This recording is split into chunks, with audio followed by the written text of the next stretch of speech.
Hörmətli izləyicilər, kanala abunə olub like etməyi unutmayın. Günün xəbərləri təqdim edir.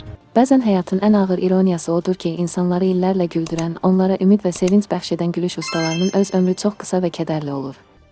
Azərbaycan tamaşaçısının yaddaşına dərin iz buraxmış Anar Məmmədxanov, Elçin Həmidov və Cabir İmanov da təəssüf ki, bu cür insanlardan olub. Bakupost az xatırladır ki, erkən ölümü ilə bir vaxtlar güldürdükləri insanları sonda kədərləndirən gülüş ustalarımızın üçü də ürək çatışmazlığından vəfat edib.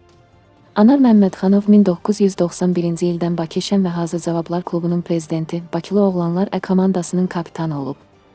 1992, 1993, 1995-ci illərdə Şən və Hazır Cavablar klubları arasında MDB çempionu, 2000-ci ildə isə Hay-Hayası çempionu olub. O, 23 aprel 2011-ci ildə kəskin ürək-qan damar çatışmazlığı ürəyin işemik xəstəliyi səbəbilə 40 yaşında vəfat edib.